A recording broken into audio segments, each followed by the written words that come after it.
ਸਤਿ ਸ਼੍ਰੀ ਅਕਾਲ। ਤੁਸੀਂ ਜੁੜੇ ਹੋਏ ਹੋ ਪੰਜਾਬੀ ਡੀ ਯੂਐਸਏ ਦੇ ਨਾਲ ਤੇ ਮੈਂ ਹਾਂ ਪ੍ਰਵੀਨ ਸ਼ਰਮਾ ਲੈ ਕੇ ਹਾਜ਼ਰ ਹਾਂ ਪ੍ਰੋਗਰਾਮ ਖਬਰ ਤੇ ਨਜ਼ਰ। ਖਬਰ ਤੇ ਨਜ਼ਰ ਪ੍ਰੋਗਰਾਮ ਦੇ ਵਿੱਚ ਕੀ ਅਹਿਮ ਤੇ ਕੀ ਖਾਸ ਖਬਰਾਂ ਨੂੰ ਲੈ ਕੇ ਚਰਚਾ ਕਰਨ ਦੇ ਲਈ ਜੁੜ ਚੁੱਕੇ ਨੇ ਸੀਨੀਅਰ ਪੱਤਰਕਾਰ, ਉੱਘੇ ਲੇਖਕ ਅਤੇ ਸਰਗਰਮ ਸਮਾਜਿਕ ਕਾਰਕੁਨ ਦੀਪਕ ਸ਼ਰਮਾ ਚਨਾਰਥਲ ਜੀ। ਸ਼ਰਮਾ ਜੀ, ਸਤਿ ਸ਼੍ਰੀ ਅਕਾਲ। ਸਵਾਗਤ ਹੈ ਜੀ ਪੰਜਾਬੀ ਡੀ ਯੂਐਸਏ ਤੇ। ਸਤਿ ਸ਼੍ਰੀ ਅਕਾਲ ਪ੍ਰਵੀਨ ਜੀ, ਸਾਰੇ ਦਰਸ਼ਕਾਂ ਨੂੰ, ਸਰੋਤਿਆਂ ਨੂੰ ਪਿਆਰ ਭਰੀ ਸਤਿ ਸ਼੍ਰੀ ਅਕਾਲ। ਸਤਿ ਸ਼੍ਰੀ ਅਕਾਲ ਜੀ। ਪ੍ਰੋਗਰਾਮ ਦੇ ਵਿੱਚ ਅੱਗੇ ਵਧਣ ਤੋਂ ਪਹਿਲਾਂ ਧੰਨਵਾਦ ਕਰਦੇ ਚਲੀਏ ਸਪਾਂਸਰਸ ਦਾ, ਜਿਹੜੇ ਜ਼ਰੀਆ ਬਣਦੇ ਨੇ ਇਹਨਾਂ ਪ੍ਰੋਗਰਾਮਾਂ ਨੂੰ ਤੁਹਾਡੇ ਤੱਕ ਪਹੁੰਚਾਉਣ ਦੇ ਲਈ। ਖਾਲਸਾ ਇੰਸ਼ੋਰੈਂਸ ਏਜੰਸੀ ਵਾਲੇ, ਜਿਨ੍ਹਾਂ ਤੋਂ ਤੁਸੀਂ ਹਰ ਤਰੀਕੇ ਦੀ ਇੰਸ਼ੋਰੈਂਸ ਲੈ ਸਕਦੇ ਹੋ। ਇੰਸ਼ੋਰੈਂਸ ਬਾਰੇ ਪਤਾ ਕਰਨ ਦੇ ਲਈ ਇਹਨਾਂ ਦਾ ਨੰਬਰ ਹੈ 468-272-2500। ਇਹ 1992 ਤੋਂ ਲਗਾਤਾਰ ਇੰਸ਼ੋਰੈਂਸ ਬਿਜ਼ਨਸ ਦੇ ਵਿੱਚ ਸ਼ਾਨਦਾਰ ਸੇਵਾਵਾਂ ਦੇ ਰਹੇ ਨੇ ਤੇ ਅਮਰੀਕਾ ਭਰ ਦੇ ਵਿੱਚ ਇੰਸ਼ੋਰੈਂਸ ਕਰਦੇ ਨੇ। ਓਬਾਮਾ ਕੇਅਰ, ਮੈਡੀਕੇਅਰ ਜਾਂ ਫਿਰ ਕਵਰਡ ਕੈਲੀਫੋਰਨੀਆ ਬਾਬਤ ਪਾਲਿਸੀ ਕਰਵਾਉਣ ਦੇ ਲਈ, ਸਲਾਹ ਲੈਣ ਦੇ ਲਈ ਅੱਜ ਹੀ ਕਾਲ ਕਰੋ 468-272-2500 ਤੇ। ਟਰਕੀਅਨ ਇਮੀਗ੍ਰੇਸ਼ਨ ਲਾ ਫਰਮ ਵਾਲੇ ਜੇ ਟਰਕੀਆਣਾ, ਟੋਨੀ ਟਰਕੀਆਣਾ ਦੇ ਨਾਲ ਤੁਸੀਂ ਵੈਸੀ ਇਮੀਗ੍ਰੇਸ਼ਨ ਬਾਬਤ ਕੋਈ ਵੀ ਸਲਾਹ ਕਰਨੀ ਹੈ, ਕੋਈ ਵੀ ਸਵਾਲ ਪੁੱਛਣਾ ਤੇ ਇਹਨਾਂ ਦਾ ਨੰਬਰ ਹੈ 4159090503। ਗੁਰਦੀਪ ਸਿੰਘ ਬਿਰਦੀ ਕਲੋਵਿਸ, ਮਨਦੀਪ ਸਿੰਘ ਸੈਨ ਹੋਜ਼ੇ, Onkar Singh Fresno, Gurnam Singh ਐਂਟੀਲੋਪ, Jarnail Singh settle, Mandeep Dhillon university ਤੇ ਲਾਲੀ ਸਿੰਘ ਗਰੇਵਾਲ ਫਰੀਮੌਂਟ ਤੋਂ। ਇਹਨਾਂ ਸਾਰੇ ਹੀ ਸਪਾਂਸਰਸ ਦਾ ਬਹੁਤ-ਬਹੁਤ ਧੰਨਵਾਦ। ਤੇ ਜੇਕਰ ਤੁਸੀਂ ਵੀ ਪੰਜਾਬੀ ਡੀਐਸਏ ਦੇ ਇਹਨਾਂ ਪ੍ਰੋਗਰਾਮਾਂ ਨੂੰ ਸਪਾਂਸਰ ਕਰਨਾ ਚਾਹੁੰਦੇ ਹੋ ਤਾਂ ਸਟੂਡੀਓ ਦਾ ਨੰਬਰ ਹੈ 468-272-5200। ਅੱਜ ਦਾ ਇਹ ਖਬਰ ਤੇ ਨਜ਼ਰ ਪ੍ਰੋਗਰਾਮ ਸਾਲ 2026 ਦੀ 27 ਫਰਵਰੀ ਦਾ ਪ੍ਰੋਗਰਾਮ ਹੈ ਤੇ ਦਿਨ ਅੱਜ ਸ਼ੁੱਕਰਵਾਰ ਹੈ। ਖਬਰਾਂ ਦੇ ਵੱਲ ਆਈਏ ਤੇ ਸ਼ੁਰੂਆਤ ਕਰੀਏ ਸ਼ਰਮਾ ਜੀ ਪੰਜਾਬ ਦੀ ਸਿਆਸਤ ਦੇ ਨਾਲ ਤੇ ਦਿੱਲੀ ਦੀ ਸਿਆਸਤ ਦੇ ਨਾਲ ਜੁੜੀ ਖਬਰ ਤੋਂ। ਕੇਜਰੀਵਾਲ ਅਕਸਰ ਹੀ ਆਪਣੇ ਲਈ ਕੱਟੜ ਇਮਾਨਦਾਰ ਸ਼ਬਦ ਵਰਤਦੇ ਨੇ ਤੇ ਕੇਜਰੀਵਾਲ ਦਾ ਜਿਹੜਾ ਇਮਾਨਦਾਰੀ ਦਾ ਸਰਟੀਫਿਕੇਟ ਹੈ ਉਹ ਸਹੀ ਕਿਹੜਾ ਜੀ? ਪ੍ਰਵੀਨ ਜੀ, ਕੱਲ ਦਿੱਲੀ ਦੀ ਸੀਬੀਆਈ ਅਦਾਲਤ ਨੇ ਸ਼ਰਾਬ ਘੁਟਾਲੇ ਦੇ ਮਾਮਲੇ 'ਚ ਅਰਵਿੰਦ ਕੇਜਰੀਵਾਲ, ਮਨੀਸ਼ ਸਿਸੋਦੀਆ ਸਮੇਤ 23 ਲੋਕਾਂ ਨੂੰ ਬਰੀ ਕੀਤਾ ਹੈ ਜੀ। ਤੁਸੀਂ ਕਮਾਲ ਦਾ ਵਰਤਾਰਾ ਦੇਖੋ ਕਿ ਕੈਸੇ ਸਬੱਬ ਬਣਦੇ ਨੇ।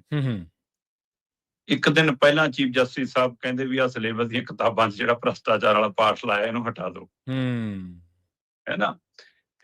ਤੇ ਦੂਏ ਦਿਨ ਅਰਵਿੰਦ ਕੇਜਰੀਵਾਲ ਬਰੀ ਹੁੰਦੇ ਨੇ। ਹੁਣ ਅਦਾਲਤੀ ਪ੍ਰਕਿਰਿਆ ਆਪਣੇ ਤਰੀਕੇ ਨਾਲ ਚੱਲਦੀ, ਉਹਦੇ ਵਿੱਚ ਕੋਈ ਕਿੰਤੂ ਪਰੰਤੂ ਨਹੀਂ, ਕੋਈ ਉਹ ਨਹੀਂ। ਪਰ ਤੁਸੀਂ ਲੋਕਾਂ ਨੂੰ ਕਿੱਥੇ ਰੋਕੋਗੇ? ਸਹੀ ਹੈ। ਲੋਕ ਅੱਜੇ ਘੁਸਰ-ਮੁਸਰ ਕਰਨ ਲੱਗੇ ਕਿ ਇਹ ਕੀ ਹੈ ਜੀ।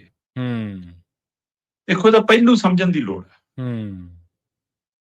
ਇੱਕ ਨਰੇਟਿਵ ਹੈ ਜਿਹਨੇ ਦਿੱਲੀ ਦੀ ਸਿਆਸਤ ਪਲਟ ਦਿੱਤੀ। ਸਹੀ ਹੈ। ਅਰਵਿੰਦ ਕੇਜਰੀਵਾਲ ਨੂੰ ਲੱਗਦਾ ਸੀ ਕਿ ਜਿਸ ਤਰ੍ਹਾਂ ਮੈਂ ਸ਼ੀਲਾ ਦੀਕਸ਼ਤ ਤੋਰੀ ਆ, ਜਦੋਂ ਕਿ ਦਿੱਲੀ ਦੇ ਵਿੱਚ ਜੋ ਚਿਹਰਾ ਮੁਹਾਂਦਰਾ ਦਿੱਲੀ ਦਾ ਬਦਲਿਆ ਉਹ 'ਚ ਸ਼ੀਲਾ ਦੀਕਸ਼ਤ ਦਾ ਵੱਡਾ ਰੋਲ ਰਿਹਾ। ਹਾਂ, ਜੇ ਉਹਦੇ ਰਾਜ 'ਚ ਘਪਲੇ ਹੋਏ ਤਾਂ ਇਨਕੁਆਇਰੀ ਹੋ ਕੇ ਛਿੱਕੇ ਟੰਗੇ ਜਾਣੇ ਚਾਹੀਦੇ ਨੇ ਜਿਨ੍ਹਾਂ ਨੇ ਕੀਤੇ। ਪਰ ਦਿੱਲੀ ਦੀ ਨੁਹਾਰ ਬਦਲਣ ਦੇ ਵਿੱਚ ਉਹਦਾ ਰੋਲ ਵੱਡਾ ਰਿਹਾ। ਤੇ ਚਾਹੇ ਉਹ ਟ੍ਰੈਫਿਕ ਦਾ ਮਸਲਾ ਹੋਵੇ, ਚਾਹੇ ਉਹ ਓਵਰ ਬ੍ਰਿਜਾਂ ਦਾ ਮਸਲਾ ਹੋਵੇ, ਚਾਹੇ ਮਾਰਕੀਟ ਦਾ ਮਸਲਾ ਹੋਵੇ, ਚਾਹੇ ਪਾਰਕਿੰਗ ਦਾ ਹੋਵੇ, ਚਾਹੇ ਮੈਟਰੋ ਲਿਆਉਣ ਦਾ ਪਹਿਲੂ ਹੋਵੇ, ਕਈ ਮੁੱਦੇ ਰਹੇ। ਪਰ ਉਹ ਉਹਨਾਂ ਦੀ ਅੰਦਰੂਨੀ ਖਿੱਚੋਤਾਣ ਤੇ ਆਪਸੀ ਮਤਲਬ ਰੰਜਿਸ਼ਾਂ ਤੇ, ਹੈ ਨਾ, ਆਪਣੇ ਕੰਮਾਂ ਨੂੰ ਲੋਕਾਂ ਤੱਕ ਨਾ ਲੈ ਜਾ ਪਾਉਣਾ ਤੇ ਜਾਂ ਫ੍ਰੀ ਵੀਜ਼ ਦੇ ਮੁੱਦੇ ਦੇ ਉੱਤੇ ਅਰਵਿੰਦ ਕੇਜਰੀਵਾਲ ਦੀ ਸਿਆਸਤ ਦਾ ਭਖ ਜਾਣਾ ਜਾਂ ਭ੍ਰਿਸ਼ਟਾਚਾਰ ਮੁੱਦਾ ਵੱਡਾ ਬਣ ਜਾਣਾ ਤੇ ਅਰਵਿੰਦ ਕੇਜਰੀਵਾਲ ਦੇ ਪੈਰ ਲੱਗ ਗਏ ਦਿੱਲੀ 'ਚ। 2 ਵਾਰ ਪੂਰਨ ਸਮਾਂ ਬਤਾਇਆ ਤੇ 3 ਵਾਰ ਉਹ ਮੁੱਖ ਮੰਤਰੀ ਬਣੇ। ਤੇ ਪਰ ਇਹ ਸ਼ਰਾਬ ਘੁਟਾਲੇ ਵਰਗੇ ਦੋਸ਼ਾਂ ਨਹੀਂ ਮਤਲਬ ਉਹਨਾਂ ਦੀ ਸਰਕਾਰ ਤੋਰਤੀ। ਸਹੀ ਹੈ। ਤੇ ਹੁਣ ਉਹ ਕਹਿੰਦੇ ਜੀ ਮੈਨੂੰ ਇਮਾਨਦਾਰੀ ਦਾ ਸਰਟੀਫਿਕੇਟ ਮਿਲ ਗਿਆ। ਔਰ ਉਹ ਕੱਟੜ ਸ਼ਬਦ ਪਤਾ ਨਹੀਂ ਕਿੱਥੋਂ ਲਿਆਉਂਦੇ ਨੇ। ਇਹ ਤਾਂ ਅਰਵਿੰਦ ਕੇਜਰੀਵਾਲ ਦੀ ਡਿਕਸ਼ਨਰੀ 'ਚ ਕਿਵੇਂ ਦਰਜ ਹੈ ਤਾਂ ਉਹ ਜਾਣਦੇ ਨੇ। ਇਮਾਨਦਾਰ ਆਪਣੇ ਆਪ 'ਚ ਪੂਰਨ ਸ਼ਬਦ ਹੁੰਦਾ, ਕੱਟੜ ਦਾ ਮਤਲਬ ਕੀ ਹੈ ਨਾ। ਪਰ ਜਿਹੜਾ ਸਵਾਲ ਹੈ ਉਹ ਇਸ ਲਈ ਅਹਿਮ ਹੈ ਕਿ ਅਰਵਿੰਦ ਕੇਜਰੀਵਾਲ 176 ਦਿਨ ਇਸ ਮਾਮਲੇ ਦੇ ਵਿੱਚ ਸਲਾਖਾਂ ਪਿੱਛੇ ਰਹੇ ਨੇ।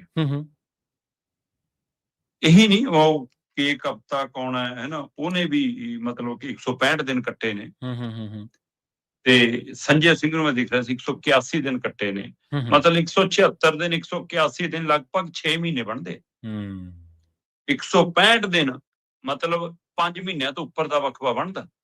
ਸਹੀ ਹੈ। ਤੇ ਮਨੀਸ਼ ਸਿਸੋਦੀਆ ਜਿਹਨੂੰ ਇਹ ਰੋਲ ਮਾਡਲ ਬਣਾ ਕੇ ਦੂਸਰੇ ਸੂਬਿਆਂ ਤੱਕ ਲੈ ਕੇ ਗਏ, 530 ਦਿਨ ਅੰਦਰ ਰਿਹਾ।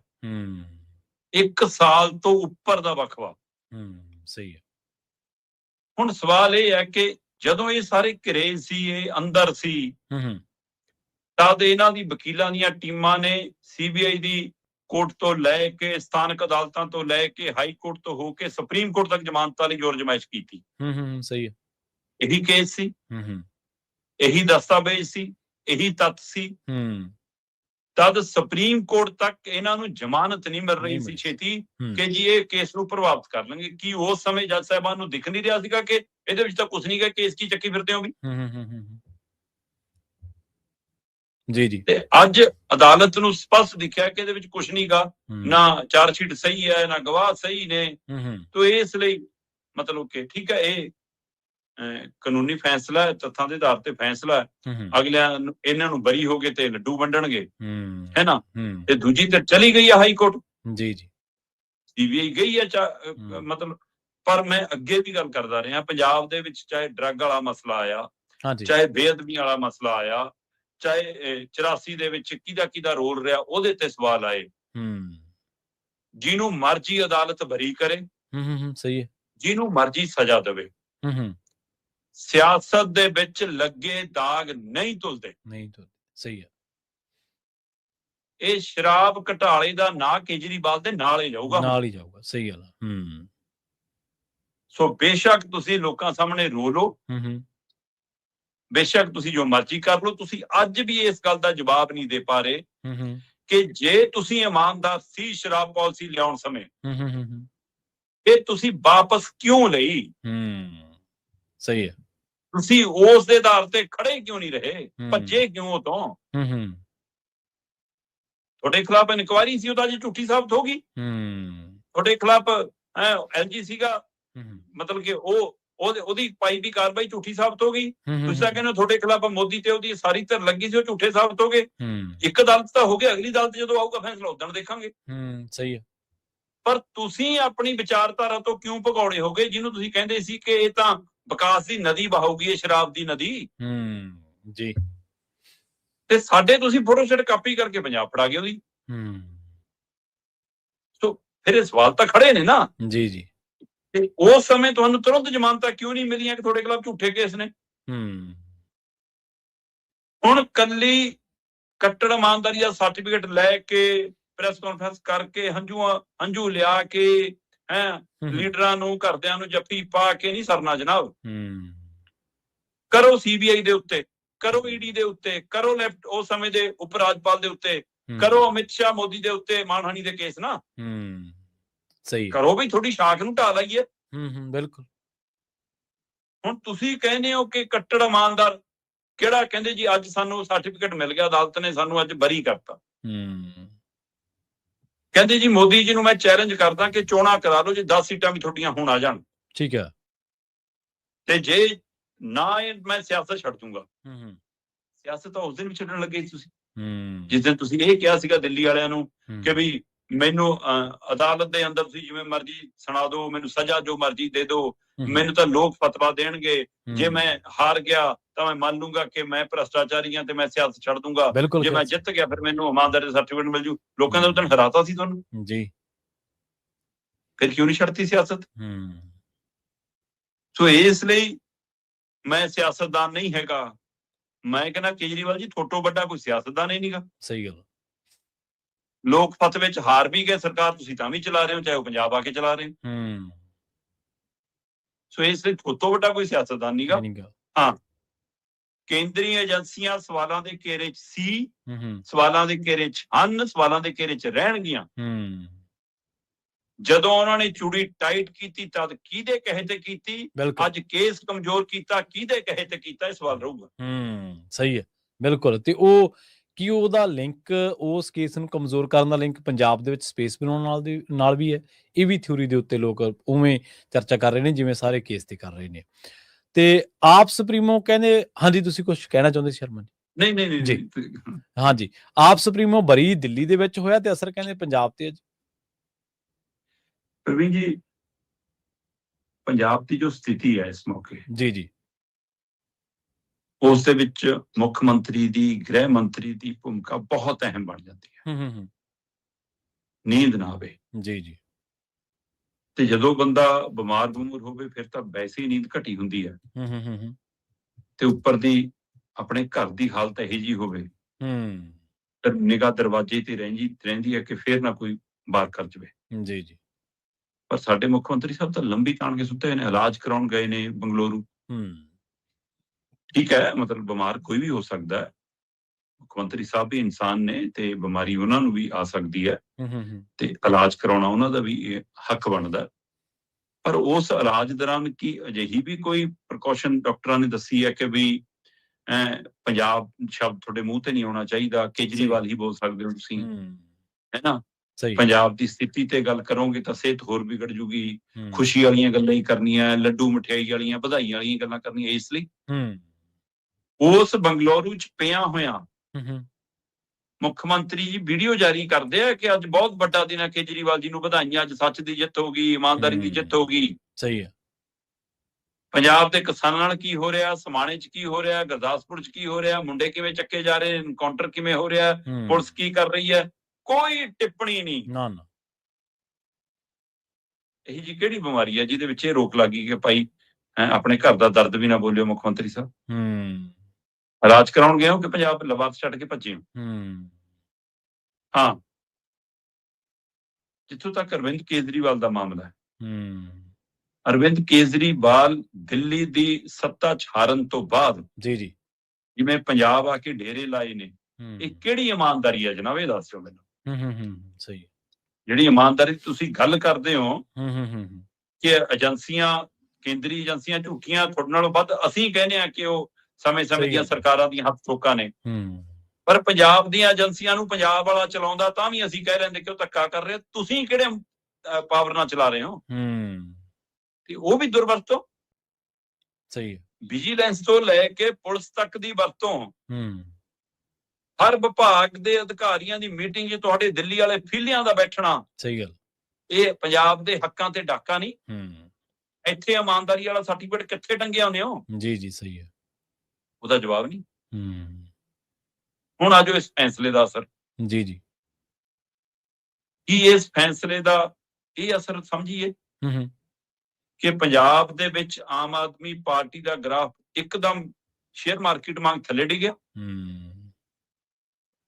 ਕੀ ਆਮ ਜਨ ਦੇ ਮਾਮਲੇ ਦੇ ਵਿੱਚ, ਜਿਹਨੂੰ ਸ਼ਹਿਰੀ ਵਰਗ ਕਹਿੰਦੇ ਨੇ, ਜੀ ਉਹਦੇ ਮਨ ਦੇ ਵਿੱਚ ਇਹ ਭੈ ਚਲਾ ਗਿਆ ਕਿ ਇਹਨਾਂ ਦੇ ਰਾਜ ਦੇ ਵਿੱਚ ਤਾਂ ਹਾਲਤ ਵਿਗੜ ਕੇ ਸੂਬੇ ਦੇ, ਤੇ ਇਸ ਲਈ ਕੀ ਉਹਨਾਂ ਦੇ ਮਨ 'ਚ ਇਹ ਵੀ ਜਾਗ ਰਿਹਾ ਕਿਤੇ ਕਿ ਇਹਦੇ ਨਾਲ ਤਾਂ ਆ ਪਿਛਲਾ ਕੈਪਟਨ ਵਾਲਾ ਦੌਰ ਚੰਗਾ ਸੀ, ਚਾਹੇ ਕੁਛ ਰਿਹਾ ਮਾੜਾ ਮੋਟਾ ਠੀਕ ਠਾਕ ਨਿਭ ਗਿਆ? ਕੀ ਉਹਨਾਂ ਨੂੰ ਚੰਨੀ ਚੇਤੇ ਆ ਰਿਹਾ? ਕੀ ਬੀਜੇਪੀ ਨੂੰ ਇਹ ਡਰ ਪੈ ਗਿਆ ਕਿ ਪੇਂਡੂ ਵਰਗ ਸਾਨੂੰ ਨਾ ਪਿਆ, ਕਿਸਾਨੀ ਵਰਗ ਨਾ ਪਿਆ, ਦਲਿਤ ਵਰਗ ਪੂਰਾ ਪੈਣਾ ਨਹੀਂਗਾ, ਕਿਤੇ ਸ਼ਹਿਰੀ ਵਰਗ ਵੀ ਮੁੜ ਕੇ ਕਾਂਗਰਸ ਕਨੀ ਨਾ ਚਲਾ ਜਾਵੇ? ਸਹੀ ਹੈ।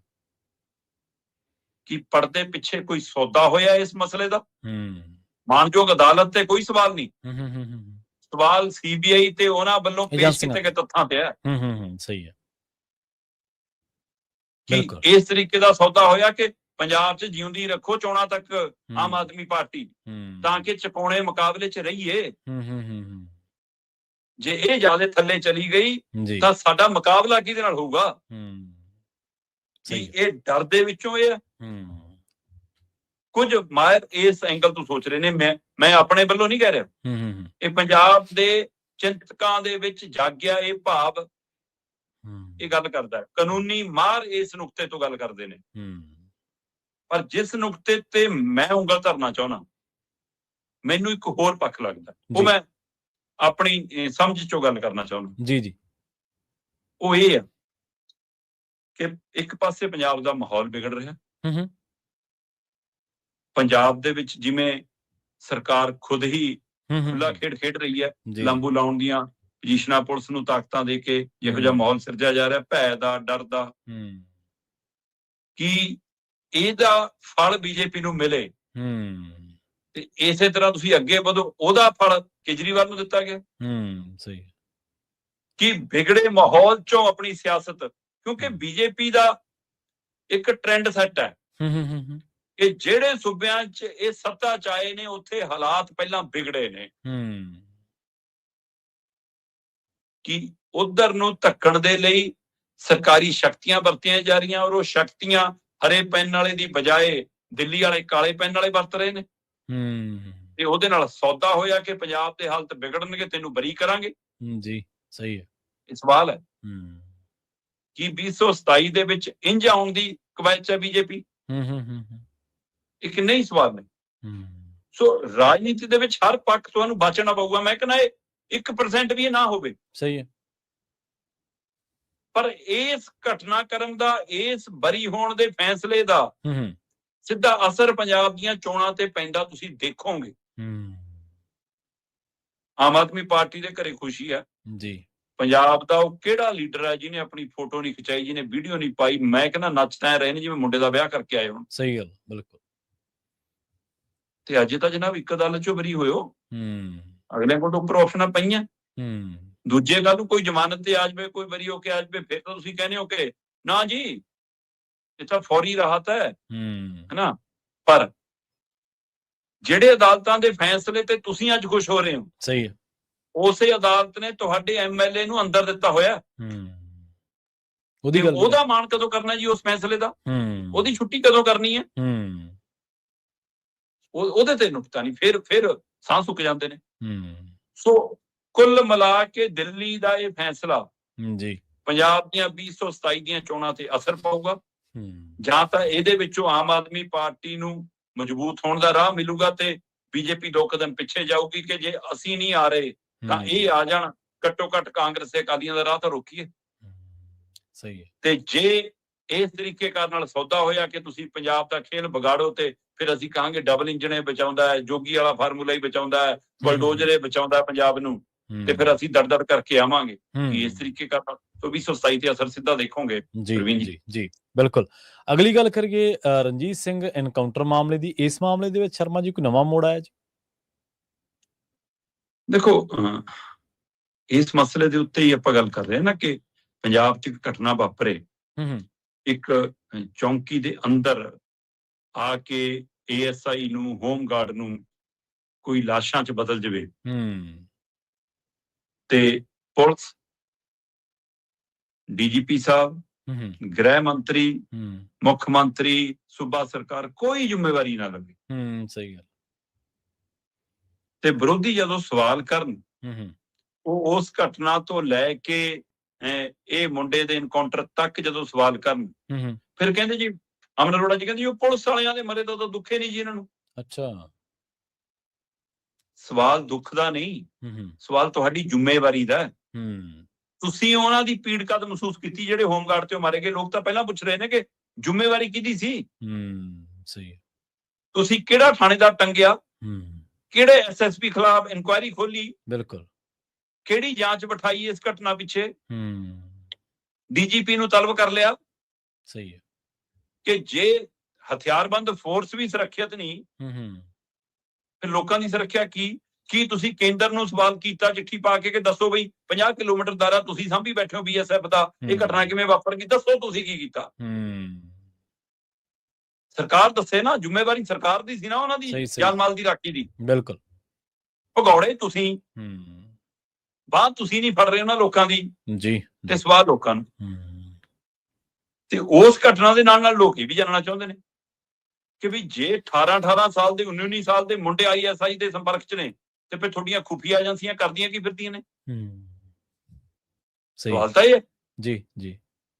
ਜੇ ਪੁਲਿਸ ਦੀ ਥਿਉਰੀ 100% ਸੱਚੀ ਮੰਨ ਕੇ ਚੱਲਦੀ ਹੈ ਆਪਾਂ ਕਿ ਹਾਂ ਜੀ ਉਹ ਜੀ ਸ਼ਾਮਲ ਸੀ ਜੀ, ਉਹਨਾਂ ਨੇ ਮਾਰਿਆ ਜੀ, ਤੁਸੀਂ ਜੀ ਘਰੋਂ ਚੱਕ ਲਿਆ ਜੀ, ਤੁਸੀਂ ਜੀ ਉਹਨਾਂ ਨੂੰ ਹਥਿਆਰ ਬਰਾਮਦ ਕਰਨ ਲੈ ਕੇ ਜਾ ਰਹੇ ਸੀ ਧੁੰਦ 'ਚ ਜੀ, 2 ਵਜੇ ਰਾਤ ਨੂੰ ਤੁਹਾਨੂੰ ਹਥਿਆਰ ਬਰਾਮਦ ਕਰਨ ਦੀ ਉਹ ਲੱਗੀ, ਦਿਨ ਵੀ ਨਹੀਂ ਚੜ੍ਹਨ ਦਿੰਦੇ ਤੁਸੀਂ, ਹੈਨਾ? ਤੇ ਉਹ ਗੱਡੀ ਪਲਟ ਵੀ ਗਈ ਜੀ ਤੁਹਾਡੀ, ਤੇ ਉਹ 'ਚ ਭੱਜਣ ਦੀ ਕੋਸ਼ਿਸ਼ ਹੋ ਗਈ ਜੀ, ਗੋਲੀ ਵੱਜ ਗਈ ਜੀ, ਰਣਜੀਤ ਸਿੰਘ ਮਾਰਿਆ। ਤੁਹਾਡੀ ਸਾਰੀ ਥਿਉਰੀ ਸੱਚ ਜੀ ਜਿੰਨੀ ਤੁਸੀਂ ਕਹਿੰਦੇ ਹੋ। ਪਰ 2 ਸਵਾਲਾਂ ਦੇ ਜਵਾਬ ਤਾਂ ਦੇ ਦਿਓ ਕਿ ਜਨਾਬ ਪਿੰਡ ਦੇ ਗੁਰੂ ਘਰ ਤੋਂ ਲੈ ਕੇ ਗਲੀਆਂ ਦੇ ਸਾਰਿਆਂ ਦੇ ਕੈਮਰੇ ਕਿਉਂ ਲਾ ਕੇ ਲੈ ਕੇ ਗਏ? ਸਹੀ ਗੱਲ, ਬਿਲਕੁਲ। ਇਸ ਗੱਲ ਦਾ ਜਵਾਬ ਤਾਂ ਦੇ ਦਿਓ। ਦੂਜੀ, ਕੱਲ ਦੂਸਰਾ ਸਾਥੀ ਇਹਨਾਂ ਦਾ ਦਿਲਾਵਰ, ਹਾਂਜੀ, ਰਣਜੀਤ ਸਿੰਘ ਦਾ ਤੇ ਇੰਦਰਜੀਤ ਸਿੰਘ ਦਾ, ਉਹਨੂੰ ਮੈਜਿਸਟਰੇਟ ਦੇ ਮੂਹਰੇ ਪੇਸ਼ ਕੀਤਾ। ਠੀਕ ਹੈ। ਪੇਸ਼ ਕਰਨ ਤੋਂ ਬਾਅਦ ਮੀਡੀਆ ਦੇ ਮਾਈਕ ਕਿਵੇਂ ਨੇੜੇ ਆਉਣ ਦਿੱਤੇ? ਤੁਸੀਂ ਤਾਂ ਕਿਸੇ ਨੂੰ ਖੰਗਣ ਨਹੀਂ ਦਿੰਦੇ, ਨੇੜੇ ਨਹੀਂ ਆਉਣ ਦਿੰਦੇ ਇਹੋ ਜਿਹੇ ਮਾਮਲੇ 'ਚ। ਤੁਸੀਂ ਤਾਂ ਕਹਿੰਦੇ ਕਿ ISI ਦਾ ਮਸਲਾ ਜੀ, ਅਜੇ ਜਾਂਚ ਦਾ ਵਿਸ਼ਾ ਹੈ ਜੀ, ਅਜੇ ਖੁਲਾਸਾ ਨਹੀਂ ਕਰ ਸਕਦੇ ਜੀ। ਤੁਸੀਂ ਉਹਨਾਂ ਦੇ ਮੂਹਰੇ ਮਾਈਕ ਆਉਣ ਦਿੱਤੇ ਤੇ ਉਸ ਮਾਈਕ ਆਉਣ ਤੋਂ ਪਹਿਲਾਂ ਦਿਲਾਵਰ ਦੇ ਨਾਲ ਉਹਦੇ ਪਿਓ ਨੂੰ ਮਿਲਾਇਆ ਜੀ। ਕੀ ਪਰਿਵਾਰ 'ਚ ਭੈ ਪੈਦਾ ਕੀਤਾ ਕਿ ਰਣਜੀਤ ਸਿੰਘ ਵਾਲੀ ਹੋਊਗੀ? ਇਹ ਵਾਅਦਾ ਮਾਫ ਗਵਾਹ ਬਣਾਉਣ ਦੀ ਕਵਾਇਦ ਹੈ। ਸਹੀ ਗੱਲ। ਇਹ ਮੀਡੀਆ ਰਾਹੀਂ ਨਰੇਟਿਵ ਸਿਰਜਣ ਦੀ ਕਵਾਇਦ ਹੈ। ਉਹਦੇ ਅਦਾਲਤੀ ਬਿਆਨ ਜਦੋਂ ਇਹ ਦਰਜ ਹੋਣਗੇ ਤਾਂ ਦੇਖਾਂਗੇ ਕੀ ਹੈ। ਸਹੀ ਹੈ। ਪਰ ਮੀਡੀਆ 'ਚ ਇਹ ਕਹਾ ਕਿ ਜੀ ਮੈਂ ਤਾਂ ਨਾਲ ਚਲਾ ਗਿਆ ਸੀ, ਕਾਂਡ ਨੂੰ ਅੰਜਾਮ ਤਾਂ ਰਣਜੀਤ ਤੇ ਇੰਦਰਜੀਤ ਨੇ ਦਿੱਤਾ। ਅੱਛਾ। ਤੇ ਉਹ ਤੀਸਰਾ ਮੁੰਡਾ ਵੀ ਫੜ ਲਿਆ।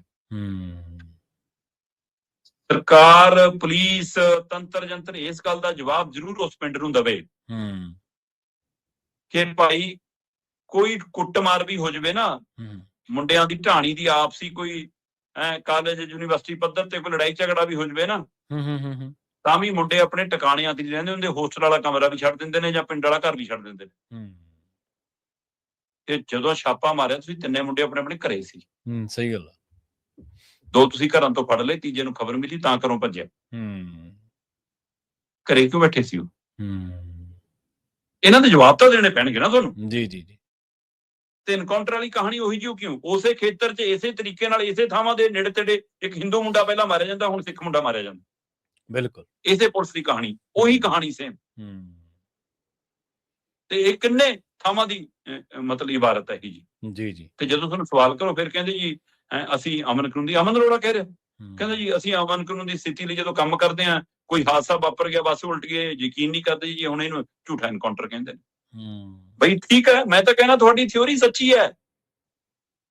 ਤੇ ਜੇ ਤੁਸੀਂ ਇੰਨੇ ਦੁੱਧ ਦੇ ਸੱਚੇ ਹੋ ਤੇ ਫਿਰ ਸੀਬੀਆਈ ਜਾਂਚ ਤੋਂ ਕਿਉਂ ਭੱਜਦੇ ਹੋ?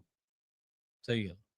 ਫਿਰ ਤੁਹਾਡੀ ਕੰਮ ਤੇ ਮੋਹਰ ਲੱਗੂਗੀ ਨਾ, ਇਨਕੁਆਇਰੀ ਕਰਾ ਲਓ, ਕਿਸੇ ਰਿਟਾਇਰਡ ਜੱਜ ਸਾਹਿਬਾਨ ਦੀ ਟੀਮ ਬਣਾ ਕੇ ਕੋਈ ਸਿੱਟ ਬਣਾ ਕੇ ਜਾਂਚ ਕਰਾ ਲਓ। ਕਿਉਂ ਨਹੀਂ ਆਉਂਦੇ ਉਹਦੇ ਲਈ? ਇਨਕੁਆਇਰੀ ਤੋਂ ਕਿਉਂ ਭਗਾਉਣੇ ਹੋ? ਜੀ ਜੀ। ਸਹੀ ਹੈ। ਸੋ ਹੁਣ ਕੀ ਇਹ ਡਰ ਜਿਹੜਾ ਪਹਿਲਾਂ ਪੈਦਾ ਕੀਤਾ ਜਾਂਦਾ ਰਿਹਾ ਕਿ ਇੱਕ ਟੰਗ ਤਾਂ ਦੂਆ ਵੀ ਟੰਗ ਦਾਂਗੇ, ਨਹੀਂ ਜੇ ਮੁੰਡਾ ਬਚਾਉਣਾ ਹੈ ਤਾਂ ਐ ਸਾਡੀ ਬੋਲੀ ਬੋਲੋ, ਕਿ ਉਹ ਦਿਲਾਵਰ ਤੋਂ ਉਸ ਤਰ੍ਹਾਂ ਕਹਾਇਆ ਜਾ ਰਿਹਾ? ਜੇ ਇਨਵੋਲਵ ਵੀ ਸੀ, ਆਪਾਂ ਮੰਨ ਲਈਏ 1% ਵੀ ਕਿ ਪੈਸੇ ਦੇ ਲਾਲਚ, ਨਸ਼ੇ ਦੇ ਲਾਲਚ, ਕਿਸੇ ਹੋਰ ਓੜ ਫੋੜ ਦੇ ਲਾਲਚ ਇਹ ਕਿਸੇ ਟਰੈਕ ਤੇ ਚੜ ਗਏ ਜੀ, ਤੇ ਫਿਰ 19 20 ਸਾਲ ਦੇ ਮੁੰਡਿਆਂ ਨੂੰ ਇੰਜ ਕੋਹ ਕੇ ਮਾਰਨਾ ਕਿ ਅਦਾਲਤੀ ਪ੍ਰਕਿਰਿਆ ਤਹਿਤ ਕੋਈ ਉਦਾਹਰਨ ਪੇਸ਼ ਕਰਨੀ ਹੈ ਕਿ ਵੀ ਜੇ ਇਸ ਰਾਹ ਜਾਓਗੇ ਤਾਂ ਇੰਨੀਆਂ ਸਜ਼ਾਵਾਂ ਮਿਲਣਗੀਆਂ। ਕਾਨੂੰਨ ਨੇ ਕਾਨੂੰਨ ਤਰੀਕੇ ਨਾਲ ਚੱਲਣਾ ਕਿ ਵਹਿਸ਼ੀਪਣੇ ਤਰੀਕੇ ਨਾਲ ਚੱਲਣਾ ਜੀ, ਇਸ ਵੱਲ ਦਾ ਯੂਨਿਟ ਕਿਉਂ ਖੜਾ? ਬਿਲਕੁਲ।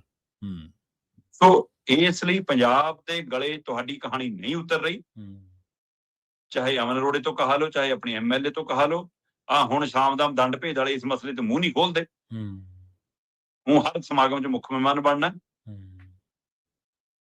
ਜਿਹੜੇ ਕਿਸਾਨ ਦੀਆਂ ਲੱਤਾਂ ਤੋੜੀਆਂ ਪੁਲਿਸ ਨੇ ਜੀ, ਉਹਦੀ ਖਬਰ ਲੈਣ ਕੋਈ ਸੱਤਾਧਾਰੀ ਧਿਰ ਦਾ ਬੰਦਾ ਗਿਆ? ਨਾ ਨਾ। ਜਿਹੜੇ ਘਰ 'ਚ 70 ਵਿਛਿਆ, ਉਸ ਪਿੰਡ ਦੇ ਲੋਕਾਂ ਦੀ, ਮੈਂ ਕਹਿੰਦਾ ਮੁੰਡੇ ਦੇ ਘਰੇ ਵੀ ਨਹੀਂ ਜਾਓ, ਤੁਸੀਂ ਨਾ ਜਾਓ, ਤੁਹਾਨੂੰ ਉਹ ਦਿਖਦਾ ਕਿ ਹਾਂ ਉਹ ਅੱਤਵਾਦੀ ਸੀ। ਪਿੰਡ ਦੇ ਲੋਕਾਂ ਨੂੰ ਜਿਹੜਾ ਫਾਹੇ ਲਾਇਆ ਸਾਰੇ ਪਿੰਡ ਨੂੰ ਭਰੋਸਾ ਯਕੀਨ ਦਿਵਾਉਣੇ ਚਲੇ ਜਾਓ ਜੀ ਜੀ। ਸਮਾਣੇ ਵਾਲੇ ਮਸਲੇ ਤੇ ਤੁਹਾਡਾ ਕੋਈ ਨੁਮਾਇੰਦਾ ਜਾ ਰਿਹਾ? ਸਰਕਾਰ ਕਿੱਥੇ ਹੈ ਸਾਰੇ ਪੰਜਾਬ ਦੇ ਹਾਲਾਤ ਦੇ ਵਿੱਚ? ਜੀ ਸਹੀ ਹੈ। ਮੈਨੂੰ ਇਹ ਤਾਂ ਦੱਸੇ, ਜਦੋਂ ਤੁਸੀਂ ਲੋਕਾਂ ਨਾਲ ਵੀ ਨਹੀਂ ਖੜ ਸਕਦੇ ਤਾਂ ਕਾਨੂੰਨ ਨਾਲ ਕਿੱਥੇ ਖੜੋਗੇ ਜਨਾਬ? ਨਾਲੇ ਨਾ ਇਹਨਾਂ ਦਾ ਇੱਕ ਨਵਾਂ ਰਿਵਾਜ ਇਹਨਾਂ ਨੇ ਪ੍ਰਚਲਿਤ ਕਰਤਾ ਸ਼ਰਮਾ ਜੀ, ਜਿਵੇਂ ਅਮਨ ਅਰੋੜਾ ਦੀ ਤੁਸੀਂ ਗੱਲ ਕਰ ਰਹੇ ਸੀ। ਇਹ ਸਾਰੇ ਨਾ ਜਦੋਂ ਕੋਈ ਵੀ ਸਰਕਾਰ ਕਿਸੇ ਵੀ ਤਰੀਕੇ ਦਾ ਗੈਰ ਸੰਵਿਧਾਨਕ ਕੰਮ ਕਰਦੀ ਹੈ ਤਾਂ ਉਹਨੂੰ ਡਿਫੈਂਡ ਕਰਨ ਆ ਜਾਂਦੇ। ਇਹ ਕੰਮ ਗਲਤ ਆ। ਅਸਲ ਦੇ ਵਿੱਚ ਸਰਕਾਰਾਂ ਗੁੰਡਾਗਰ ਥੋੜ੍ਹਾ ਹੁੰਦੀਆਂ ਨੇ। ਪਹਿਲਾਂ ਇਹਨਾਂ ਨੇ ਤਸਕਰਾਂ ਦੀਆਂ ਕੋਠੀਆਂ ਢਾਈਆਂ, ਇਹਨਾਂ ਨੇ ਬਲਡੋਜ਼ਰ ਨੂੰ ਜਸਟੀਫਾਈ ਕਰਤਾ, ਕਹਿੰਦੇ ਜੀ ਬਲਡੋਜ਼ਰ ਤਾਂ ਜਸਟੀਫਾਈ ਹੈ।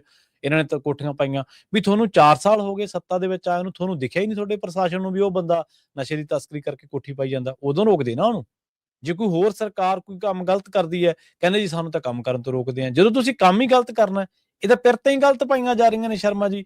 ਜਵਾਬ ਤੁਸੀਂ ਜਹਾਜ਼ ਦੇ ਗੇੜਾਂ ਦਾ ਨਹੀਂ ਦੇਣਾ ਆ ਕੇ ਜੀ ਇਹ ਸਰਕਾਰ ਦੀ ਖੁਫੀਆ ਰਿਪੋਰਟ ਮੰਗਦੇ ਨੇ। ਵੀ ਭਲਿਓ ਮਾਨਸੋ, ਖੁਫੀਆ ਰਿਪੋਰਟ ਕਿਹਨੇ ਮੰਗੀ? ਤੁਸੀਂ ਜਿਹੜੇ ਕੰਮ ਕਰੀ ਜਾਂਦੇ ਉਹਦੇ ਬਾਰੇ ਪੁੱਛਿਆ ਲੋਕਾਂ ਨੇ ਜੀ।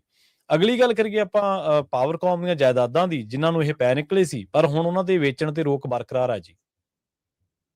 ਪ੍ਰਵੀਨ ਜੀ, ਪਿਛਲੇ ਦਿਨੀ ਇਹਨਾਂ ਨੇ ਲਗਭਗ ਬਠਿੰਡਾ ਥਰਮਲ ਪਲਾਂਟ ਵਾਲੀ ਜ਼ਮੀਨ ਦਾ ਤਾਂ ਸੌਦਾ ਕਰੇ ਲਿਆ ਸੀ ਜੀ ਜੀ, ਹੈ ਨਾ। ਤੇ ਉਸ ਤੋਂ ਬਾਅਦ ਬਡੂੰਗਰ ਪਿੰਡ ਦੇ ਨੇੜੇ ਜਿਹੜੀ 40 ਏਕੜ ਜ਼ਮੀਨ ਹੈ ਪਾਵਰਕਾਮ ਦੀ, ਉਹਨੂੰ ਵੀ ਲੇਖੇ ਲਾਤਾ ਸੀ। ਤੇ ਇਧਰ ਮੰਡੀ ਤਾਂ ਵੇਚ ਹੀ ਦਿੱਤੀ। ਹੂੰ ਤੇ ਇਹ ਪਾਵਰਕੌਮ ਵਾਲੇ ਮਸਲਿਆਂ ਦੇ ਉੱਤੇ ਇੰਜੀਨੀਅਰ ਐਸੋਸੀਏਸ਼ਨ, ਉਹਨਾਂ ਦੇ ਨੁਮਾਇੰਦੇ, ਉਹਨਾਂ ਦੇ ਮੁਲਾਜ਼ਮ ਹੂੰ ਲਗਾਤਾਰ ਧਰਨਾ ਪ੍ਰਦਰਸ਼ਨ ਕੇ ਜਾਇਦਾਦਾਂ ਬਚਾ ਲਓ, ਨਹੀਂ ਪਾਵਰਕੌਮ ਨਹੀਂ ਬਚਣੀ। ਜੀ ਜੀ ਠੀਕ ਹੈ, ਅਸੀਂ ਨਹੀਂ ਕਿਸੇ ਨੂੰ ਸਾਰਿਆਂ ਨੂੰ ਇਮਾਨਦਾਰੀ ਦਾ ਸਰਟੀਫਿਕੇਟ ਦੇਣ ਲੱਗੇ ਕਿ ਉਹਨਾਂ ਸਾਰਿਆਂ 'ਚ ਅੰਦਰ ਇਮਾਨਦਾਰੀ ਆ, ਪਰ ਬਿਲਕੁਲ ਸਾਰਾ ਸਿਸਟਮ ਅਜੇ ਭ੍ਰਸ਼ਟ ਵੀ ਨਹੀਂ ਹੈ, ਹੂੰ ਸਾਰਾ ਸਿਸਟਮ ਅਜੇ ਗਰਕਿਆ ਵੀ ਨਹੀਂ ਹੈ। ਜੀ ਸੋ ਇਸ ਲਈ ਉਹਨਾਂ ਨੇ ਇਹ ਜਾਇਦਾਦ ਬਚਾਉਣ ਦੀ ਲੜਾਈ ਲੜੀ ਹੂੰ ਤੇ ਉਹਦਾ ਇਹ ਫਲ ਕਹਿ ਲਓ ਜਾਂ ਇਹ ਮੁੱਢਲੀ ਰਾਹਤ ਕਹਿ ਲਓ ਹੂੰ ਕਿ ਮਾਣਯੋਗ ਅਦਾਲਤ ਨੇ ਫੌਰੀ ਰਾਹਤ ਦਿੱਤੀ ਤੇ ਇਹਦੇ ਉੱਤੇ ਰੋਕ ਲੱਗ ਗਈ। ਹੂੰ 24 ਫਰਵਰੀ ਤੱਕ ਇਹਦੇ ਤੇ ਰੋਕ ਸੀ। ਦੁਬਾਰਾ ਸੁਣਵਾਈ ਹੋਈ, ਜੀ ਮੁੜ ਸੁਣਵਾਈ ਦੇ ਵਿੱਚ ਉਹਨਾਂ ਨੇ ਅਗਲੀ ਤਰੀਕ ਪਾਈ ਆ ਹੁਣ 12 ਮਾਰਚ 13 ਮਾਰਚ ਹੈ। ਠੀਕ ਹੈ ਜੀ ਸੋ 13 ਮਾਰਚ ਤੱਕ, 13 ਮਾਰਚ ਨੂੰ ਨਾ ਅਗਲੀ ਸੁਣਵਾਈ ਹੋਈ। 13 ਮਾਰਚ ਤੱਕ ਇਹ ਰੋਕ ਬਰਕਰਾਰ ਹੈ। ਹੁੱਡਾ ਵੱਲੋਂ ਕਿਹਾ ਗਿਆ ਜੀ ਸਾਡੀ ਕੋਈ ਭੂਮਿਕਾ ਨਹੀਂ ਇਹਦੇ ਵਿੱਚ ਜੀ, ਸਰਕਾਰ ਤਾਂ ਸਾਨੂੰ ਜੇ ਉਧਰੋਂ ਜ਼ਮੀਨ ਲੈ ਕੇ ਦੇਣਾ ਚਾਹੂਗੀ, ਸਾਡਾ ਤਾਂ ਰੋਲ ਉੱਥੋਂ ਸ਼ੁਰੂ ਹੁੰਦਾ ਜੀ। ਹੁੱਡਾ ਤਾਂ ਆਪਣਾ ਪੱਲਾ ਬਚਾਉਂਦੀ ਫਿਰਦੀ ਆ ਹੁਣ, ਹੈ ਨਾ। ਪਰ ਸਰਕਾਰ ਇਹ ਚੋਂ ਕਿਵੇਂ ਬਚਾਊ, ਕਿਉਂਕਿ ਸਰਕਾਰ ਇਹਦੇ ਵਿੱਚੋਂ ਪੈਸਾ ਚਾਹੁੰਦੀ ਸੀ ਕਿ ਕੁਝ ਖਜ਼ਾਨੇ ਚ ਆਵੇ, ਤੇ ਜਿਹੜਾ ਬਲੈਕ ਮਨੀ ਰੂਪ ਸੌਦੇ ਹੁੰਦੇ ਆ ਉਹ ਕਿੱਥੇ ਜਾਂਦਾ ਸਾਰਿਆਂ ਨੂੰ ਪਤਾ ਹੈ ਨਾ। ਤੇ ਇਸ ਲਈ ਦੋਏ ਤਰੀਕੇ ਨਾਲ, ਇੱਕ ਤਾਂ ਲੋਕਾਂ ਨੂੰ ਦੱਸਣ ਨੂੰ ਕਿ ਦੇਖੋ ਜੀ ਖਜ਼ਾਨੇ ਚ ਇੰਨਾ ਪੈਸਾ ਗਿਆ, ਅਸਲ ਚ ਖੇੜਾ ਸਾਰੀ 1000 ਰੁਪਏ ਵਾਲੀ ਖੜੀ ਆ। ਹੁਣ ਮੈਨੂੰ ਤਾਂ ਫਿਕਰ ਪਿਆ ਹੋਗਾ ਪੰਜਾਬ ਸਿਰ ਤੇ ਕਰਜ਼ਾ ਕਿੰਨਾ ਵੱਧ ਜਾਣਾ ਆ ਮਹਿਲਾ ਦਿਵਸ ਵਾਲੇ ਦਿਨ ਤੋਂ, ਹੈ ਨਾ। ਇਹ ਜਿੱਦਣ ਇਹਨਾਂ ਨੇ ਐਲਾਨ ਕਰਨਾ ਕਿ ਬੀਬੀਆਂ ਨੂੰ ਦੇਾਂਗੇ ਜੀ ਕੁਛ, ਹੈ ਨਾ। ਸੋ ਉਹ 1000 ਰੁਪਏ ਕਰਨਾ, ਪਰ ਆ ਜ਼ਮੀਨਾਂ ਰੁਕ ਗਈਆਂ। ਔਰ ਮੁਲਾਜ਼ਮਾਂ ਨੂੰ, ਪਾਵਰਕੌਮ ਦੇ ਨੁਮਾਇੰਦਿਆਂ ਨੂੰ ਉਮੀਦ ਜਾਗੀ ਕਿ ਹੋਵੇ ਨਾ ਹੋਵੇ ਹੁਣ ਪੱਕੀ ਰੋਕ ਵੀ ਲੱਗ ਸਕਦੀ ਹੈ, ਇਹ ਜ਼ਮੀਨਾਂ ਵੇਚਣ ਤੇ ਰੋਕ ਲੱਗ ਸਕਦੀ ਹੈ, ਉਮੀਦ ਹੈ ਜੀ। ਪਰ ਇਹ ਕਈ ਵਾਰ ਹੁੰਦਾ ਆ ਕਿ ਸ਼ੁਰੂ ਚ ਟਿੱਪਣੀਆਂ, ਨਸੀਹਤਾਂ ਅਦਾਲਤ ਦੀਆਂ, ਹੈ ਨਾ, ਮੁੱਢਲਾ ਰੁਝਾਨ ਕਈ ਵਾਰ ਦਰੁਸਤ ਹੁੰਦਾ, ਪਰ ਫੈਸਲਾ ਕਈ ਵਾਰ ਉਲਟਾ ਜਾਂਦਾ। ਸੋ ਇਸ ਲਈ ਉਹ ਵੱਖਰਾ ਪਹਿਲੂ ਹੈ। ਚੈਪਟਰ ਤਾਂ ਹਟਾਤੇ, ਪਰ ਚੈਪਟਰ ਵਾਲੇ ਸਵਾਲ ਤਾਂ ਕਈ ਮਾਮਲਿਆਂ 'ਚ ਖੜੇ ਹੋ ਜਾਂਦੇ ਨੇ। ਸਹੀ ਹੈ, ਬਿਲਕੁਲ। ਤੇ ਜਾਂਦੇ ਦੀ ਗੱਲ ਕਰੀਏ ਕਾਂਗਰਸੀਆਂ ਦੀ, ਕਹਿੰਦੇ ਰਾਹੁਲ ਗਾਂਧੀ ਦੀ ਰੈਲੀ ਅੱਜ ਆ ਤੇ ਉਹਦੇ ਚ ਰੰਗ ਕੀ ਲਾਉਣਗੇ ਪੰਜਾਬ ਕਾਂਗਰਸ ਵਾਲੇ? ਹੋਲੀ ਆ ਜੀ ਜੀ, ਆਉਂਦੇ ਦਿਨਾਂ 'ਚ ਪਤਾ ਨਹੀਂ ਕੀ ਰੰਗ ਲਾਉਣਗੇ। ਪੰਜਾਬ ਕਾਂਗਰਸ ਉਮੀਦ ਪਾਲੀ ਬੈਠੀ ਆ, ਮਤਲਬ ਕਿ ਅਸੀਂ ਤਾਂ ਆਏ ਖੜੇ ਆ 2027 ਚ। ਕੋਈ ਸ਼ੱਕ ਨਹੀਂ ਪੰਜਾਬ ਦੇ ਵਿੱਚ ਰਾਜਨੀਤਿਕ ਖਲਾਅ ਬਹੁਤ ਵੱਡਾ, ਸਿਆਸੀ ਲੀਡਰ ਪੰਜਾਬ ਦੇ ਮਸਲਿਆਂ ਦੇ ਹਾਣ ਦੇ ਸਾਨੂੰ ਕੋਈ ਦਿਖਦੇ ਨਹੀਂ। ਪੰਜਾਬ ਦੀ ਤਰਜਮਾਨੀ ਕਰਦਾ, ਪੰਜਾਬ ਦੇ ਦੁੱਖਾਂ ਦੀ ਬਾਤ ਪਾਉਂਦਾ, ਪੰਜਾਬ ਨੂੰ ਇਸ ਮਤਲਬ ਫਸੇ ਮਝਦਾਰ ਚੋਂ ਇਸ ਗੱਡੇ ਨੂੰ ਕੱਢ ਕੇ ਲਿਜਾਣ ਵਾਲਾ ਮੈਨੂੰ ਕੋਈ ਉਹੋ ਜਿਹਾ ਪੱਠਾ ਬਲਦ ਦਿਖਦਾ ਨਹੀਂ ਜਿਹੜਾ, ਹੈ ਨਾ, ਮੂਹਰੇ ਜੁੜ ਜਾਵੇ ਕਿ ਲੈ ਮੈਂ ਇਕੱਲਾ ਹੀ ਧੂਕੇ ਲੈ ਜਾਊਂਗਾ।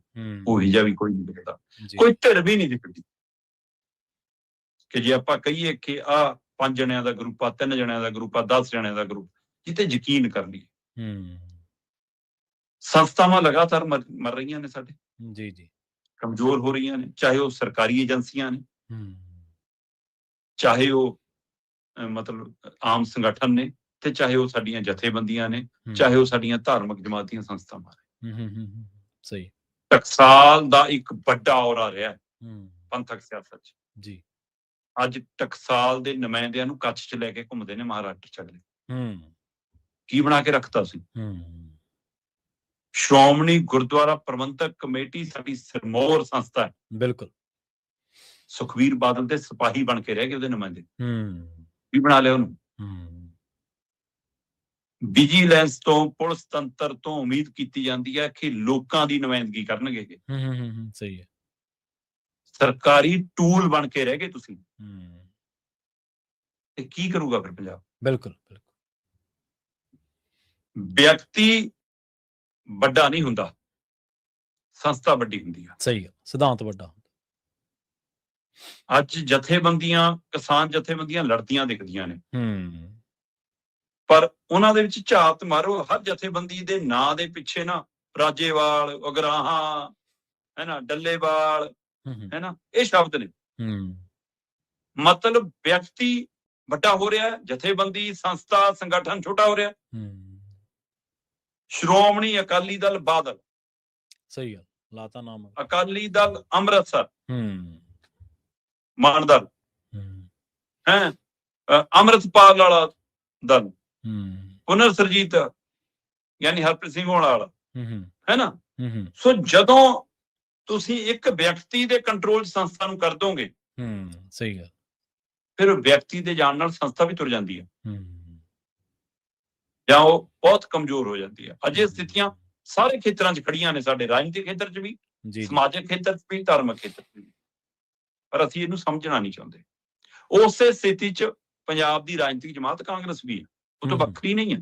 ਜੀ ਕੈਪਟਨ ਲਿਆਓ, ਪੰਜਾਬ ਬਚਾਓ, ਕਾਫੀ ਵਿਦ ਕੈਪਟਨ, ਸਹੀ। ਮਤਲਬ ਤੁਸੀਂ ਆਪਣੀ ਪਾਰਟੀ ਤੋਂ ਵੱਡਾ ਕਰ ਲਿਆ ਤੇ ਕੈਪਟਨ ਗਿਆ, ਲੋਕਾਂ ਨੂੰ ਚਿਹਰਾ ਲੱਭਣਾ ਔਖਾ ਹੋ ਗਿਆ ਕਿ ਹੁਣ ਕਿਹਦੇ ਕੰਨੀ ਦੇਖੀਏ। ਤੇ ਅੱਜ ਤੁਸੀਂ ਇੰਨੇ ਚਿਹਰੇ ਚੱਕੀ ਫਿਰਦੇ ਹੋ, ਉਹ ਚਿਹਰਾ ਕੋਈ ਵੀ ਆਪਣੇ ਹਲਕੇ ਤੋਂ ਬਾਹਰ ਵੀ ਨਹੀਂ ਅਜੇ। ਪੰਜਾਬ ਦਾ ਤਾਂ ਕੀ ਬਣੂਗਾ, ਜ਼ਿਲ੍ਹੇ ਤੋਂ ਬਾਹਰ ਵੀ ਨਹੀਂਗਾ। ਸੋ ਰਾਹੁਲ ਗਾਂਧੀ ਬਿਠਾ ਲੈਣਗੇ ਅੱਜ ਸਾਰਿਆਂ ਨੂੰ। ਆ ਸ਼ੁਰੂ ਹੋ ਗਿਆ ਉੱਥੇ ਤਾਮਝਾਮ, ਜਾਣੀਆਂ ਜੁਣੀਆਂ ਸ਼ੁਰੂ ਹੋ ਗਈਆਂ। ਮਤਲਬ 60% ਇਕੱਠ ਤਾਂ ਸਾਰੀਆਂ ਰੈਲੀਆਂ 'ਚ ਇੱਕੋ ਸਾਰ ਹੁੰਦਾ, ਜਿਹੜਾ ਬੋਤਲ ਤੇ ਗੱਡੀ ਦੀ ਝੂਟੇ ਤੇ ਲਿਆਂਦਾ ਹੁੰਦਾ। ਹਰ ਪਿੰਡ 'ਚ 10-20 ਬੰਦੇ ਉਹ ਪੱਕੇ ਹੈਗੇ ਜਿਹੜੇ ਹਰੇਕ ਦੀ ਰੈਲੀ 'ਚ ਜਾਏ ਆਉਂਦੇ ਵਿਚਾਰੇ। ਸਹੀ ਗੱਲ ਹੈ ਨਾ। ਇਕੱਠ ਕਰਨ ਦਾ ਮਸਲਾ ਨਹੀਂਗਾ, ਸਟੇਜ ਤੇ ਲੀਡਰ ਬਿਠਾਉਣ ਦਾ ਮਸਲਾ ਨਹੀਂਗਾ। ਜੀ ਰਾਹੁਲ ਗਾਂਧੀ ਦੇ ਆਉਣ ਕਰਕੇ ਸਾਰੀ ਕਾਂਗਰਸ ਉੱਥੇ ਢੁੱਕ ਜੂਗੀ। ਆਪਣੇ ਆਪਣੇ ਹਲਕੇ 'ਚੋਂ ਆਪਣੇ ਪੱਲਿਓਂ ਇਕੱਠ ਕਰਕੇ ਵੀ ਲੈ ਜਾਣਗੇ, ਕਿਉਂਕਿ ਸਰਮਾਏਦਾਰ ਤੇ ਰਹੇ। ਸਹੀ ਹੈ। ਤਕੜੇ ਪੈਸੇ ਵਾਲੇ ਨੇ, ਕਮਾਏ ਨੇ, ਲੰਮਾ ਸਮਾਂ ਰਾਜ ਭਾਗ ਮਾਣਿਆ, ਪੀੜ੍ਹੀਆਂ ਨੇ, ਲੈ ਜਾਣਗੇ ਇਕੱਠ ਕਰਕੇ। ਇਕੱਠ ਦਾ ਸਵਾਲ ਨਹੀਂ, ਸਵਾਲ ਜਿਹੜੇ ਇਕੱਠ ਨੂੰ ਉੱਥੇ ਲੈ ਕੇ ਜਾਓਗੇ ਜਾਂ ਜਿਹੜਾ ਆਨਲਾਈਨ ਦੇਖੂਗਾ ਉਹਨੂੰ ਕੀ ਦੇ ਕੇ ਜਾਓਗੇ। ਅੱਜ ਸਹੀ ਗੱਲ। ਰਾਹੁਲ ਗਾਂਧੀ ਮਨਰੇਗਾ ਦੀ ਗੱਲ ਕਰਦਾ, ਜੀ ਰਾਮ ਦੀ ਗੱਲ ਕਰਦਾ, ਅਮਰੀਕਾ ਦੇ ਵਪਾਰ ਸਮਝੌਤੇ ਦੀ ਗੱਲ ਕਰਦਾ, ਦੇਸ਼ ਦੀ ਆਰਥਿਕਤਾ ਦੀ ਗੱਲ ਕਰਦਾ, ਭ੍ਰਿਸ਼ਟਾਚਾਰ ਦੀ ਗੱਲ ਕਰਦਾ, ਪਰ ਉਹ ਚੋਂ ਕੱਢਣ ਦਾ ਰੋਡ ਮੈਪ ਕਿਹੜਾ ਜੀ? ਸਹੀ ਗੱਲ। ਪੰਜਾਬ ਦੇ ਵਿੱਚ ਤੁਸੀਂ ਰਾਜ ਕਰਨਾ ਚਾਹੁੰਦੇ ਹੋ, ਤੁਹਾਡੇ ਕੋਲ ਪੰਜਾਬ ਨੂੰ ਲੈ ਕੇ ਨੀਤੀ ਕਿਹੜੀ ਹੈ? ਰਾਹੁਲ ਗਾਂਧੀ ਅੱਜ ਗੱਲ ਕਰ ਸਕਦਾ ਹੈ ਝੂਠੇ ਐਨਕਾਊਂਟਰਾਂ ਦੀ? ਸਹੀ ਗੱਲ ਹੈ। ਇੰਨਾ ਰਾਹੁਲ ਗਾਂਧੀ ਪੰਜਾਬ ਦੇ ਵਿੱਚ ਪੁਲਿਸ ਰਾਜ ਦੀ ਗੱਲ ਕਰ ਸਕਦਾ? ਜਦੋਂ ਗੱਲ ਕਰੂਗਾ, ਲੋਕ ਜਦੇ 84 ਚਿੱਤੇ ਰੱਖ ਦੇਣਗੇ, ਮੂਹਰੇ ਰੱਖ ਦੇਣਗੇ ਕਿ ਆ ਜਾ। ਰਾਜਨੀਤਿਕ ਤਰ੍ਹਾਂ ਦਾ ਜਦੇ ਉਸ ਮੁੱਦੇ ਤੇ ਘੇਰਨਗੀਆਂ। ਇਸ ਲਈ ਤੁਸੀਂ ਪੋਚ ਕੇ ਬੋਲੋਗੇ, ਅੱਜ ਸੋਚ ਕੇ ਬੋਲੋਗੇ। ਤੁਹਾਨੂੰ ਪੰਜਾਬ ਨੇ ਮੌਕੇ ਦਿੱਤੇ, ਤੁਸੀਂ ਉਸ ਮੌਕਿਆਂ 'ਚ ਕੀ ਕੀਤਾ? ਪੰਜਾਬੀ ਵੀ ਜਾਣਨਾ ਚਾਹੂਗਾ, ਤੇ ਅਗਲੀ ਵਾਰ ਜੇ ਮੌਕਾ ਭਾਲਦੇ ਹੋ ਕੀ ਕਰੋਗੇ ਇਹ ਵੀ ਜਾਣਨਾ ਚਾਹੂਗਾ। ਸਹੀ ਗੱਲ। ਸੋ ਪੰਜਾਬ ਦੇ ਵਿੱਚ ਜਿਹੜੀ ਵੀ ਤੇ ਰਾਜ ਕਰਨਾ ਚਾਹੁੰਦੀ ਆ, ਉਹ ਦਾਅਵਿਆਂ ਵਾਅਦਿਆਂ ਦੇ ਸਿਰ ਤੇ ਕਰਨਾ ਚਾਹੁੰਦੀ ਹੈ। ਰੋਡ ਮੈਪ ਕਿਸੇ ਕੋਲ ਨਹੀਂਗਾ। ਇਹੀ ਦੁੱਖ ਦੀ ਕਹਾਣੀ ਹੈ। ਰੋਡ ਮੈਪ ਦੀ ਤਾਂ ਗੱਲ ਆ ਨਾ, ਸਾਰੇ ਲੋਕ ਜਾਂਦੇ ਤਾਂ ਰੋਡ ਮੈਪ ਲੈਣੀ ਹੈ। ਚਲੋ ਜਿਹੜੀ 10% 20% ਆਬਾਦੀ ਹੈ, ਉਹ ਤਾਂ ਆਪਣੇ ਕੌੜੇ ਮੂੰਹ ਕਰਨ ਨੂੰ ਜਾਂਦੀ ਹੈ, ਉਹ ਤਾਂ ਕਰਾਰੇ ਘੁੱਟ ਨੂੰ ਜਾਂਦੀ ਹੈ। ਪਰ ਜਿਹੜੇ ਦੂਜੇ ਲੋਕ ਨੇ ਉਹਨਾਂ ਦੇ ਵਿੱਚ ਕੁਝ ਫੀਸਦੀ ਤਾਂ ਅਜੇ ਹੋਣਗੇ ਜਿਹੜੇ ਸੋਚਦੇ ਹੋਣਗੇ ਚਲੋ ਐਕਤੀ ਸਹੀ, ਫਲਾਨਾ ਬੰਦਾ ਸਹੀ। ਅਖੀਰ ਤੇ ਮੰਝ ਧਾਰ ਦੇ ਵਿੱਚ ਫਸਿਆ ਬੰਦਾ ਜਿਹੜਾ ਫੈਸਲਾ ਵੋਟ ਵਾਲੇ ਦਿਨ ਹੁੰਦਾ ਉਹ ਲੈ ਲੈਂਦਾ, ਜਾਂ ਕੋਈ ਪੱਕੇ ਬੰਦੇ ਨੇ, ਕੋਈ ਕਾਂਗਰਸ ਨਾਲ ਜੁੜਿਆ, ਕੋਈ ਅਕਾਲੀ ਦਲ ਦੇ ਨਾਲ ਜੁੜਿਆ। ਪੰਜਾਬ ਦੇ ਨਾਲ ਜੁੜ ਕੇ ਵੋਟ ਮੰਗਣ ਵਾਲੇ ਤਾਂ ਲੋਕ ਬਹੁਤ ਘੱਟ ਨੇ ਸ਼ਰਮਾ ਜੀ। ਉਸ ਮਾਮਲੇ ਦੇ ਆਪਾਂ ਨੂੰ ਸਨਾਟਾ ਹੀ ਨਜ਼ਰ ਆਉਂਦਾ। ਜਾਂ ਇਸ ਸਾਰੀਆਂ ਖਬਰਾਂ ਦੇ ਉੱਤੇ ਸ਼ਰਮਾ ਜੀ ਜਾਣਕਾਰੀਆਂ ਦੇਣ ਦੇ ਲਈ ਤੁਹਾਡਾ ਬਹੁਤ ਧੰਨਵਾਦ ਜੀ। ਸਤਿ ਸ਼੍ਰੀ ਅਕਾਲ। ਸਤਿ ਸ਼੍ਰੀ ਅਕਾਲ ਜੀ। ਪ੍ਰੋਗਰਾਮ ਖਬਰ ਤੇ ਨਜ਼ਰ ਨੂੰ ਆਪਾਂ ਇੱਥੇ ਸਮਾਪਤ ਕਰਾਂਗੇ। ਤੁਹਾਡਾ ਸਾਰਿਆਂ ਦਾ ਬਹੁਤ ਧੰਨਵਾਦ। ਸਤਿ ਸ਼੍ਰੀ ਅਕਾਲ। ਇਸੇ ਤਰ੍ਹਾਂ ਜੁੜੇ ਰਹੋ ਪੰਜਾਬੀ ਰੇਡੀਓ USA ਦੇ ਨਾਲ।